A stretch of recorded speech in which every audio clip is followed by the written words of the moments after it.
2022 के अभी आंकड़े ही बता रहे हैं क्योंकि हर साल की अपेक्षा 10% इंक्रीज कर रहा है अच्छा मौत के आंकड़े।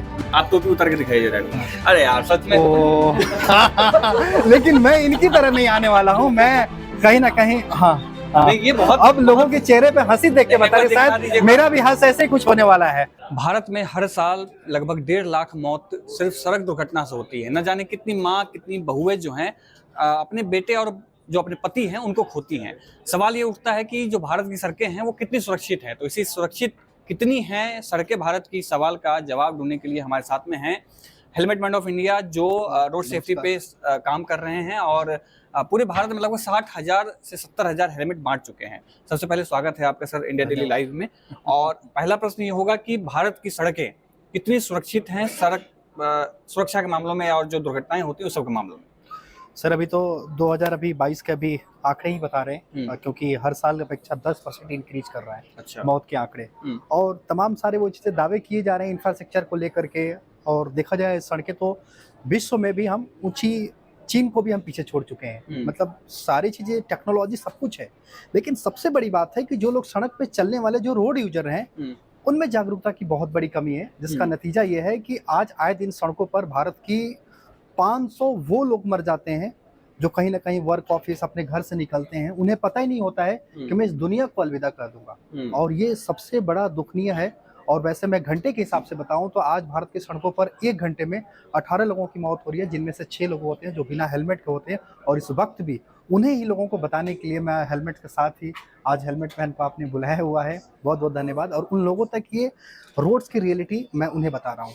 आपका रोड सेफ्टी में कैसे आना हुआ रोड सेफ्टी कैंपेन, क्योंकि कई राज्यों के साथ आप मिलजुल कर काम कर रहे हैं, तो क्या ऐसी घटना हुई जो आपको यहाँ तक लेके आया कि भाई हमें हेलमेट बांटना है और हेलमेट मैन ऑफ इंडिया आप जो है बने, तो क्या घटना थी वो?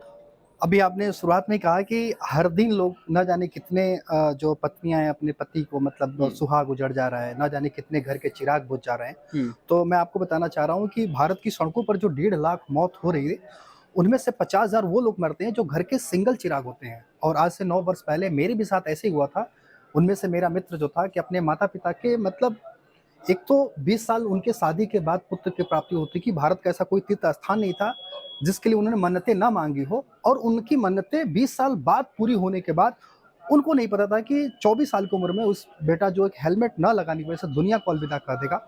और उसी समय से जो 2014 में मेरे फ्रेंड्स की हादसा हुआ, तो मैंने एक शपथ लिया कि भारत की सड़कों पर और किसी को नहीं मरने दूंगा। और खास तौर से जिनके माता पिता के एक औलाद हैं और जो लोग अपनी शिक्षा के पीछे अपने बच्चों के पीछे जो भाग रहे हैं, वो पेरेंट्स अब अपने बच्चों की सुरक्षा के लिए भी भागें। जिस तरीके से कोई माँ अपने छोटे बच्चे को जूते की लेस बांध रही है, वो बच्चे की ये इस तरह से हेलमेट की बेल्ट भी बांधे। और मैंने प्रण लिया कि भारत के हर नागरिक को अपना मित्र बनाऊंगा और सड़क हादसों को एक जंग की तरह लिया। और आज भी ये सिलसिला सड़कों पर जारी है और मैं सड़क हादसों को एक युद्ध की तरह मानता हूँ, जो हर दिन एक युद्ध की तरह ही लड़ाई लड़ रहा हूँ मैं। 60,000 हेलमेट जो आपने बांटा है और इसका कितना खर्चा हुआ है पैसा आपका, और वो पैसा कहाँ से आता है? क्योंकि जो दर्शक होंगे ये जानना चाहेंगे कि वो पैसा किधर से आया, तो वो दर्शकों को जरूर बता दीजिए कि वो जो 60,000 हेलमेट आपने बांटे हैं तो क्या उसका खर्चा कहाँ से आया, किसी ने स्पॉन्सर किया या खुद से किया है, इस बारे में जरूर बता दीजिए। सर ये दुनिया जानती है, बार बार आपके भी स्टूडियो में आने के बाद यही सवाल है। और आज अस्पतालों में अगर देखा जाए तो हर दिन एक जंग लड़ रहे होते हैं अपने लोगों की जिंदगी बचाने के लिए। कोई माँ अपने बेटे के लिए, जैसे मैं अपने दोस्त की वाकया बोलूं, जब हादसे हुए थे तो जो उस माता पिता की उम्र थी 65 से 70 साल, और एक बुढ़ापे में एक जुआ खेलने के लिए आए थे, यानी कि अपने बेटे की जिंदगी के लिए। वो 19 लाख रुपए एक झोली में भर कर लेकर आए। उनको लगा कि शायद बेटा वापस आ जाए, लेकिन वो कामयाब नहीं हो पाए, वो जुआ एक हार गए। तो उसी तरीके से हर दिन जो लोग 500 अपनी जिंदगी जुए हार रहे हैं, और आज मुझे सड़कों पर लोगों की जिंदगी बचाने के लिए, जो आपने कहा कि ये हेलमेट के खर्च कहाँ से आते हैं, ये सारा चीजें, मैं आज अपने इस ग्रेटर नोएडा के अंदर घर भी हार गया, यानी कि लोगों की जिंदगी बचाने के लिए मुझे घर भी बेचने पड़े। और जितनी सारी लाइफ की सेक्रीफाइस करनी होती। लोग कहते हैं ना कि आप काम करोगे सड़क पर आ जाओगे, तो आज मेरी जिंदगी बिल्कुल सड़क पर ही है, लोगों की जिंदगी बचाने के लिए। और ये सोचने वाला विषय है। हर कोई मुझे पागल कहता है जिंदगी बचाने के लिए। मैं खुद को भाग्यशाली मानता हूं कि पिछले 9 सालों में 35 लोगों की जिंदगी बचाया हूं। वो लोग भगवान के बीच में मेरी वो तस्वीर एक मुकुट की तरह मतलब वो लगा रखे हैं कि वो कहते हैं कि सर हमारी जिंदगी बची है, कारण सिर्फ आप हैं, आपने हमें हेलमेट दिया। तो मुझे ये लगता है कि जो लोग अपने परिवार की ज़िंदगी बचाने के लिए लड़ रहे होते हैं, अस्पतालों में उनके पास पैसे नहीं होते हैं, और जिस तरीके से मैंने लोगों को वो दुर्घटना होने से पहले जो हेलमेट दिया, आज उतने परिवार में आज खुशियाँ हैं, लोगों की ज़िंदगी बचाने में कामयाब हूँ।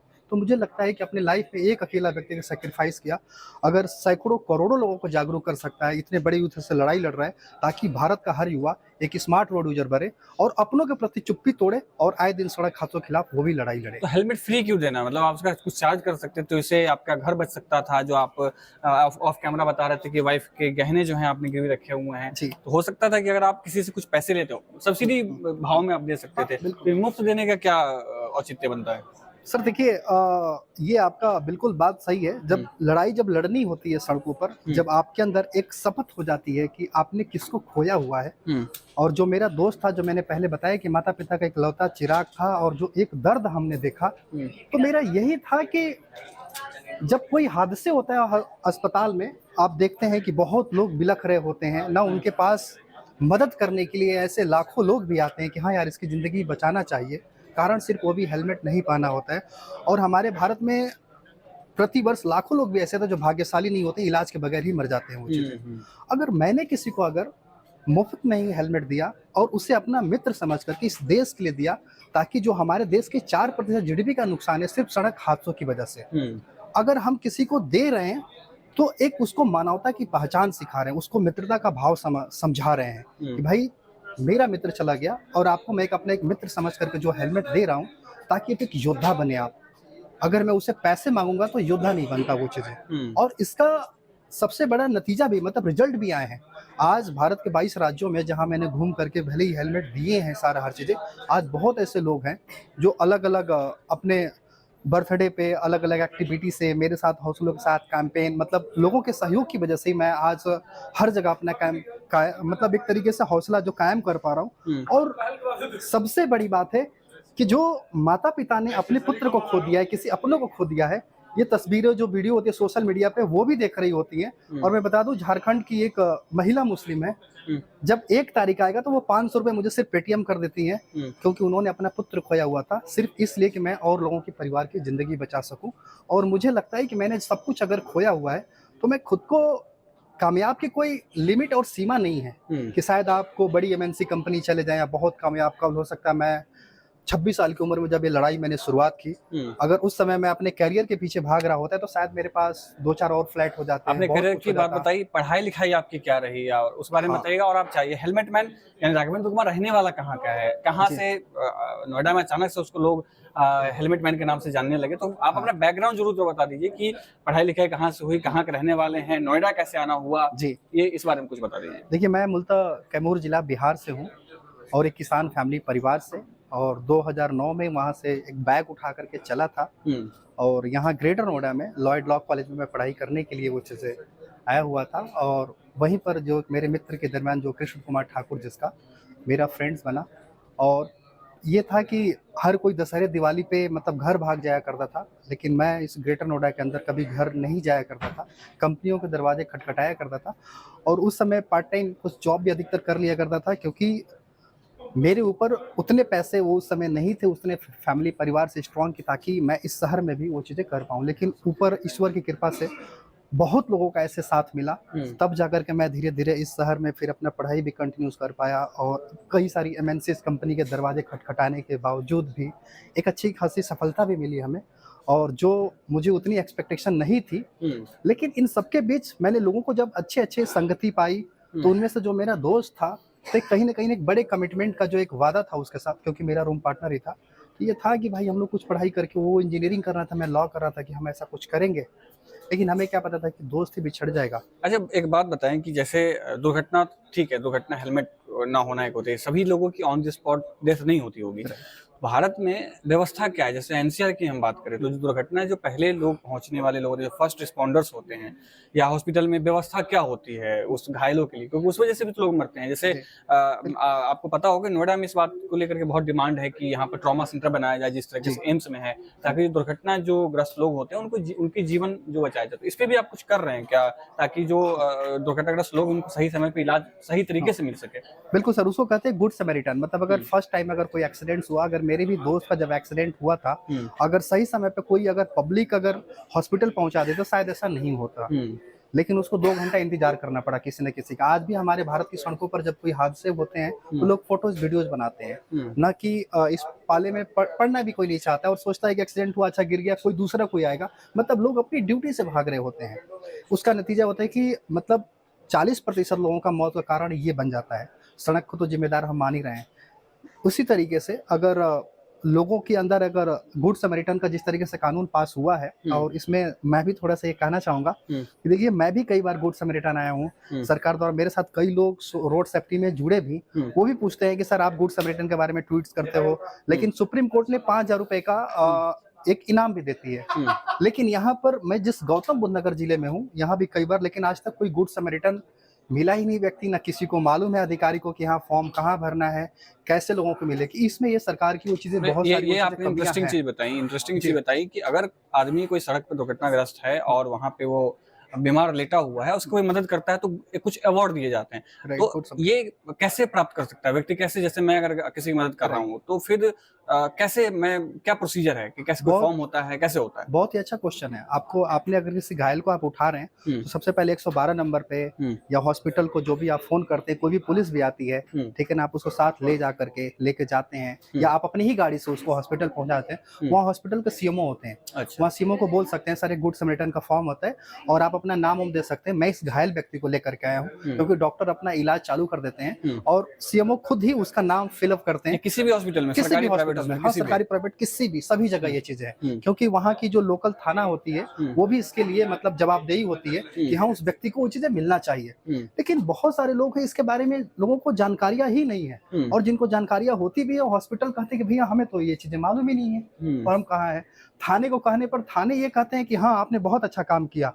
अगर आप उनसे कहते हैं गुड समैरिटन, अच्छा हम चलिए हम देख लेंगे सर हर चीजें, मतलब वो सामने वाला सोच रहा होता है कि चलो भी हम गुड समैरिटन में आएंगे, लेकिन तब तक एसएचओ साहब का ट्रांसफर, ठीक है ना, और कोई नहीं जवाब। मतलब सामने वाला सोचता है कि चलो यार क्या है, मैंने वैसे किसी की मदद जान बचा। कितना पैसा मिलता है गुड समैरिटन में? 5,000 रुपए होता है गुड समैरिटन। अच्छा, मतलब एक बार अगर आपने किसी की जान बचाई तो उसकी आप गुड समैरिटन अवार्ड जो है 5,000 सर्टिफिकेशन भी मिलते हैं और 5,000 रुपए मिलते हैं। मुझे भी गुड समैरिटन के अवार्ड वैसे गौतम बुद्ध नगर में मिला है। यहाँ के मतलब लू साहब प्रमुख परिवहन सचिव उन्होंने दिया है, लेकिन मैं आपके कैमरे के सामने, मुझे 5,000 रुपए कभी नहीं मिले। मैंने आरटीओ डीटीओ से भी कहा इस बात को, तो उन्होंने बस यही साइलेंट बोला कि सर आप जानते हैं समझते हैं। तो अगर ये सब चीजें जो कानून बनाए गए हैं, अगर जनता के हित के लिए किए गए हैं, लोगों की जागरूकता के लिए किए गए, लेकिन ग्राउंड पर नहीं पहुंच पा रहा है, मैं तो आपके कैमरे के सामने अगर किसी को अगर मिला हो अगर 5,000 रुपए, तो वो मुझे खुल के, क्योंकि सिर्फ उत्तर प्रदेश की नहीं बात करूं, मैं बिहार में भी कई बार मैं गवर्नमेंट के लिस्ट में आया हूँ, उन आंकड़ा निकाल देते हैं कि 910 लोगों को गुड समैरिटन के ये दिया गया। मतलब 910 या सालाना होता है या मंथली होता है? नहीं, एक साल में जैसे उनको दिया गया कि 910 लोगों को गुड समैरिटन दिया गया, जिसमें मेरा भी नाम था, लेकिन मुझे तो 5,000 नहीं मिले। वो अलग बात है कि सरकार 5,000 से 10,000 राशि कर दी गुड समैरिटन की, लेकिन 5,000 लेने वाले ही लोग वो चीजें नहीं है। तो मेरा कहने का मतलब जब तक जनता पब्लिक अगर जागरूक नहीं होगी, अपने अधिकार के प्रति वो चीजें नहीं आवाज उठाएगी, तब तक हमें सड़कों पर वैसे मददगार लोगों की बहुत कमी आएगी। और आज हम जैसे लोगों की जिंदगी बचाने के लिए भी कार्य कर रहे हैं, तो बहुत ऐसे लोग हैं बेवकूफ की तरह, मतलब कहते हैं यार बड़े बेवकूफ आदमी हो, अपना घर और बेच करके ये चीजें करके क्या मिलता है यार।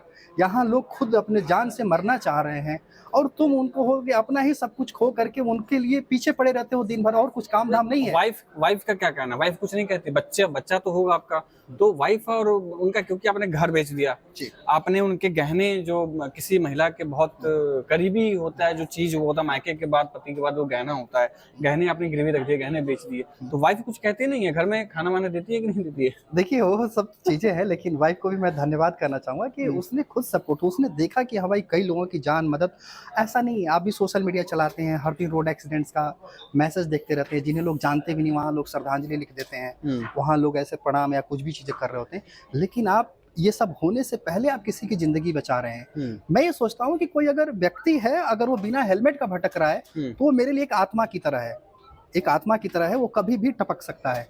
तो मेरा यह है कि उसे हमें सुरक्षित घर पहुंचाना है। लोग वैसे मरने वाले को लोग आत्मा कहते हैं, हम कहते हैं कि भाई हम जिसे नहीं जानते या मुझे नहीं जानता, तो रियल में वो एक आत्मा की तरह है, वो भटक रहा है, तो उसको सीधे हमें सही मंजिल दिखाना है। अगर उसने अपने लाइफ में मेरी बात को समझ लिया, अगर एक मित्र का महत्व समझ लिया, तो हो सके कल वो भी मेरी तरह युद्ध की लड़ाई लड़े। मैं हेलमेट देते वक्त भी कहता हूँ कि देखो भगवान कितना भाग्यशाली है कि मुझे आपसे मिलवा रहा है और आपको वो मरने नहीं देना चाह रहा है। अब आपके ऊपर है कि आप इस चीज को, मेरे हेलमेट देने को किस नजरिए से ले रहे हो। अगर आप एक सही पढ़े लिखे व्यक्ति हो तो कल आप भी ऐसे सोसाइटी में, समाज में लड़ाई लड़ोगे, अपने परिवार के लिए लड़ोगे, वरना आप भी दुनिया छोड़ दोगे आप।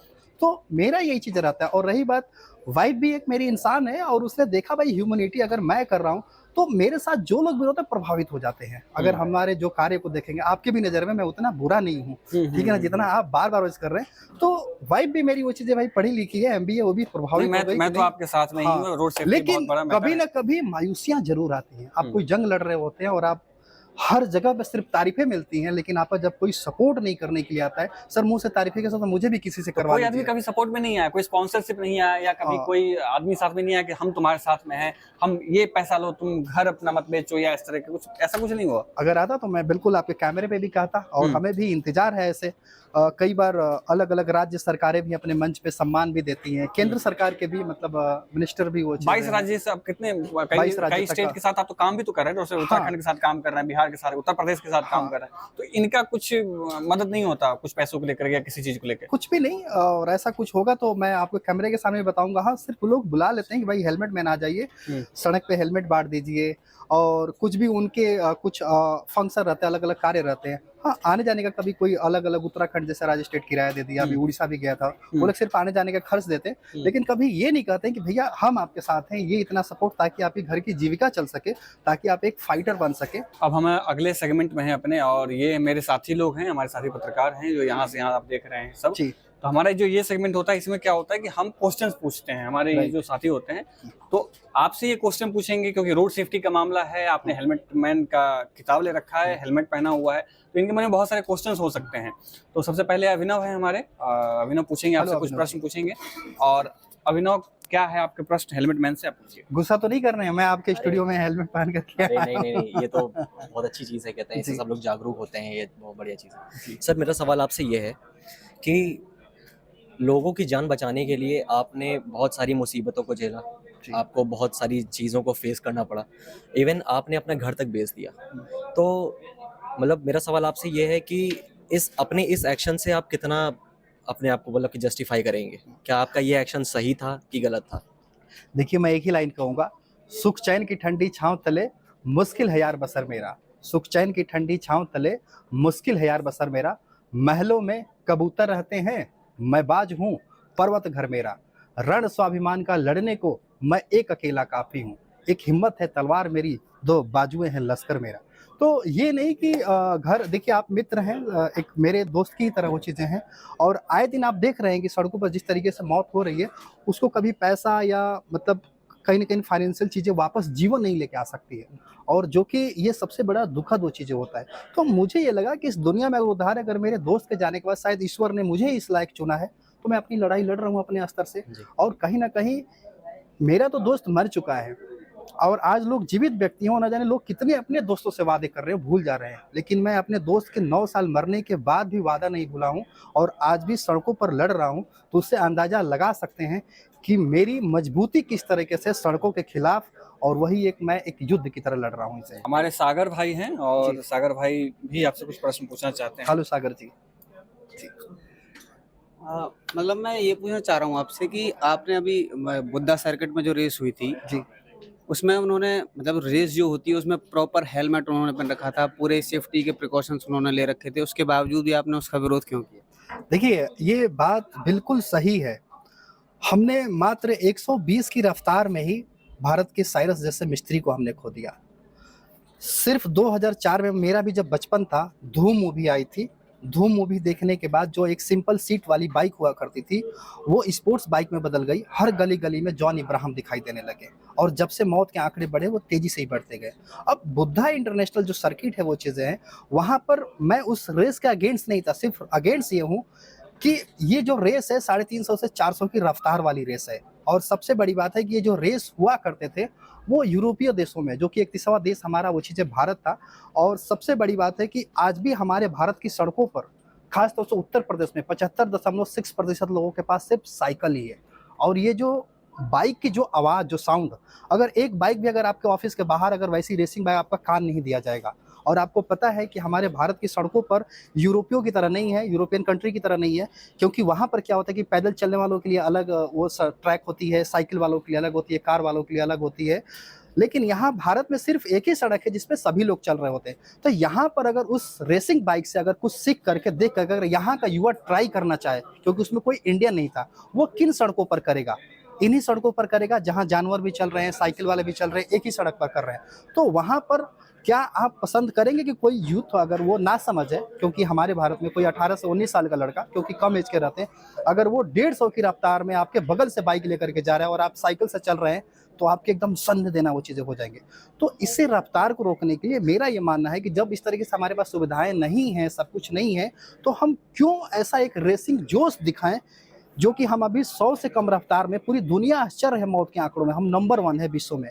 और आज ये रेस ऐसा हो रहा है, तो आने वाले भारत में जिस तरीके से स्पोर्ट्स बाइक जो हमारे सड़कों पर आएगी, हर गली गली में जब हो जाएगी, तो उस समय मौत का नज़ारा क्या रहेगा, और शायद आपका भी कान भी नहीं दिया जाएगा। मेरा नाम अक्षय प्रताप है जी। वैसे मेरा कोई सवाल नहीं है, लेकिन मैं आपका रिएक्शन जानना चाह रहा हूँ इसमें क्या है। जैसे आप लोगों को देखते हैं जिनके पास हेलमेट नहीं होता, उन्हें हेलमेट देते हैं, लेकिन जो सबसे ज्यादा केसेस देखे जाते हैं कि लोगों के पास हेलमेट है लेकिन उन्होंने सही जगह पे उसको पहन नहीं रखा। कोई हाथ पे पहने हुए है, कोई पीछे बांधे हुए है। पुलिस भी कोशिश करती है, प्रशासन, सरकार भी कोशिश करती है कि लोग उसको पहने, लेकिन लोग खुद लापरवाही करते हैं उनके होते हुए भी। तो जब आप ऐसे लोगों को देखते हैं जिनके पास नहीं है, उन्हें तो आप दे रहे हैं, लेकिन जिनके पास है वो उसका प्रयोग नहीं कर रहे हैं, तो क्या सोचते हैं आप मन में? ये बहुत अच्छा क्वेश्चन है इनका। और सबसे बड़ी बात है कि मैं आपको बता दूं, जो भारत की सड़कों पर 80% जो लोग हेलमेट लगाने वाले होते हैं, उनका डुप्लीकेट होता है। वो पुलिस चालान से बचने के लिए होता है। आप देखिए 100-150 का अगर मार्केट से अगर हेलमेट खरीदेंगे, तो उसमें सिर्फ 1 हफ्ते तक इंटरेस्ट रहेगा, अगले दिन बकल्स डीले हो जाएंगे, उसके वाइजर ये चीज़ें खत्म हो जाएंगे, तो वो धीरे धीरे आपका इंटरेस्ट खत्म हो जाता है। और 15 दिन बाद आप एल्बो में टांग के लेके चलते हैं, महीने बाद उसको बांध के। लेकिन पहली दफ़ा अगर आप किसी भी व्यक्ति को अगर 2000 वाला हेलमेट खरीद करके दे दीजिए, वो जीवन में कभी भी बिना हेलमेट चलते हुए नहीं दिखाई देगा। रीजंस क्या है कि बीएसआई स्टैंडर्ड, एक क्वालिटी क्या होना चाहिए हेलमेट का, क्या फीलिंग होनी चाहिए। जिस तरीके से देखिए, आपको लोकल ब्रांड का मैं जूते दे दूंगा तो आप नहीं पहन पाएंगे, ना आप रिश्तेदार के पास जाना पसंद करेंगे, ना कहीं आप उसको लेकर के चलना पसंद करेंगे। आप भी जाते हैं तो महंगे जूते खरीदते हैं और फिट खरीदते हैं ताकि ढीला ना हो। अगर उसी तरीके से हेड के लिए भी अगर महंगे ब्रांड्स का अगर आप किसी को हेलमेट दे देंगे, तो व्यक्ति कभी सड़कों पर भी बिना हेलमेट का, वो जिंदगी में ठान लेगा कि मुझे हेलमेट पहन करके ही चलना है, और बिना हेलमेट तो चलना ही नहीं है। वो एक आज़ादी वाली फीलिंग्स आएगी। मेरा एक पर्सनली सवाल है, आप जो मतलब कितने घंटे आप हेलमेट पहन, मतलब 24 घंटे सोते वक्त उतारते होंगे, तो ये इसको लेकर कुछ परेशानी वगैरह ऐसा होता है, किसी सर दर्द वगैरह ऐसा कुछ, जो हेलमेट पहने थे कंटिन्यू? अब आदत हो गई है, अब इतने साल से हम लगाते लगाते एक पागलपन। लोग कहते हैं कि भाई तुम कब तक युद्ध लड़ना। अगर मैं, ये लगता है कि मैं शायद कभी हो सका मैं अपने पथ से अगर कहीं भटक जाऊं, लेकिन ये हेलमेट जब मस्तक पर रहता है, एक मेरे दोस्त के निशान, ये मुझे भटकने नहीं देता है।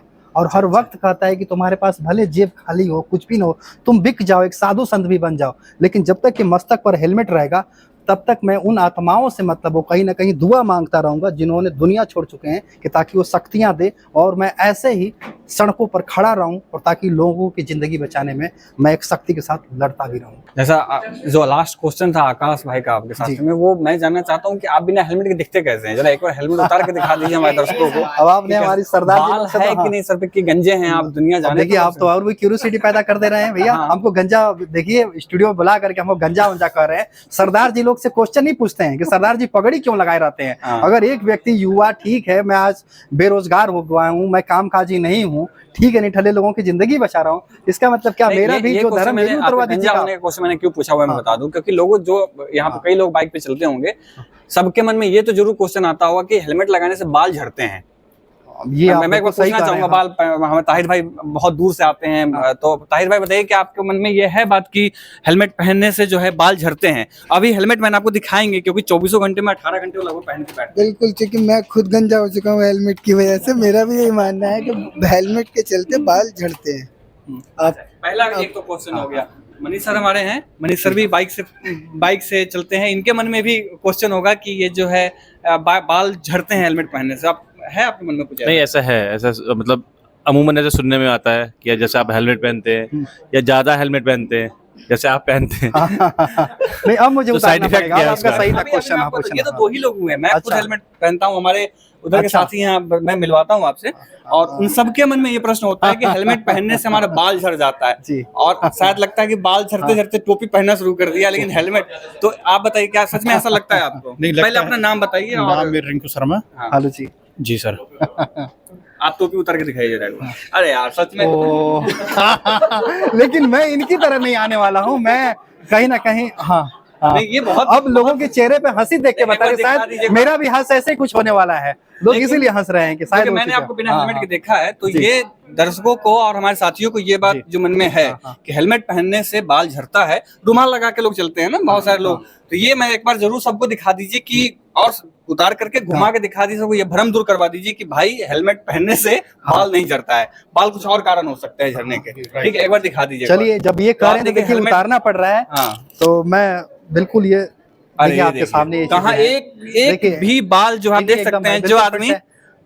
बिल्कुल फिट है। अच्छा, रीजन कितने क्या देर है? आप हेलमेट पहनते हैं आप? देखिए मैं सुबह 8-9 बजे जब भी निकलता हूँ, अगर 8-9 बजे रात को घर पहुंचूंगा तो तब तक ये मस्तक पर ही रहेगा। हाँ। और देखिए बाल झड़ने के कारण होते हैं क्योंकि जिस तरह से लोग जूते फिट ब्रांड के पहनते हैं ना, उस तरीके से वो लोग सही ब्रांड से हेलमेट का चुनाव नहीं करते हैं, इसी वजह से लोगों के बाल झड़ जाते हैं। वो कुछ भी बस दे करके डाल लेते हैं, क्योंकि आप जब 70-80 की स्पीड में चलते हैं तो ये 30 kg का हेलमेट वजन बना लेता है और घर्षण करने लगता है। अगर वही आपका हेलमेट फिट रहेगा, बकल हिट रहेगा, आपका बंधा हुआ अच्छा सा, तो कभी भी आपके बाल भी नहीं झड़ेंगे। मेरे साथ भी यही होता है, तो मेरा एकदम बाल बिल्कुल फिट है। और शायद किसी को अगर ऐसी भावना है तो देखो भैया, जिंदगी बचाने के लिए ऐसा कुछ नहीं है, और आपके सामने आप तो एग्जांपल मैं लगा सकता हूँ। मैं एक नजदीक से दिखा दीजिए, जैसे आप अपना उतारिए जरा, ये देखिए यहाँ तक जो है बाल जा चुका है, मतलब मुझे लगता है गिनती के पास 50-100 होंगे बचे हुए, और हेलमेट लगाते हैं, और ये मतलब आप देखिए आधा 1 घंटा लगाते होंगे ना, हाँ। और ये 18 घंटा लगाता है, और इनके बाल देखिए, देखिए मतलब पूरा ब्लैक तो, है एकदम से, कोई हाँ। दिक्कत नहीं है। और मतलब आप लोग भी आप जो है एक बार आप हेलमेट मैन को देख सकते हैं कि अब कोई दिक्कत नहीं है। ये बहुत ही बड़ा मिथ जो आपने दूर किया है। अच्छा, एक बात और मैं बताना चाहूँ, लोग कहते हैं कि जो बाल झड़ते हैं वो मनी प्रॉब्लम की वजह से, ये भी एक मिथ है। मैं बताऊँ कितने का कर्जा है आप पे अभी? मेरे पास अभी 18 लाख रुपए के कर्जे भी हैं, फिर भी बाल नहीं और झड़े? सब कुछ बिक भी गया है। बाकी तो जो सब कुछ चला ही गया है, जो 60,000 हेलमेट बांटे में वो तो गया ही गया, ऊपर से 18, और बैंक वालों के ना जाने कितने ऐसे प्रेशर आते हैं रिकवरी वालों के लिए। कभी कभी तो मुझे फोन उठाना नहीं पड़ता है, लेकिन फिर भी मैं लोगों के सर बचाने के लिए हर दिन सड़कों पर लड़ाई लड़ रहा हूँ। और ऐसा कुछ नहीं है, अगर आप मजबूत, अगर हौसला है आपका, तो तो शर्मा जी, आपका आपको ईश्वर पैसे के की भी चिंता नहीं है, हेलमेट से भी आपके बाल नहीं झड़ रहे हैं, घर में लड़ाई वड़ाई भी नहीं होती होगी ना, तो ये भी कुछ तब और कोई चिंता आपकी है, या कोई और कारण है हेलमेट के बाल आपके झड़ने के? रोग भी होता है कोई, हाँ, अच्छा। खानदानी रोग से भी बाल जाते ये भी हैं। हो सकता हेरिडिटी। है। ये हेरिटेज भी, हेरिडिटी। ये नहीं है कि हेलमेट से ही पर्सनल हो, ये ऐसा कुछ नहीं है। खैर, ये भ्रम लोगों का दूर हुआ। भ्रम दूर और हुआ। अगर आप इस वीडियो को YouTube पे देख रहे हैं तो हमारे चैनल को सब्सक्राइब कीजिए, फेसबुक पे देख रहे हैं तो हमारे चैनल को लाइक कीजिए, इंस्टा और ट्विटर पे देख रहे हैं तो फॉलो कीजिए।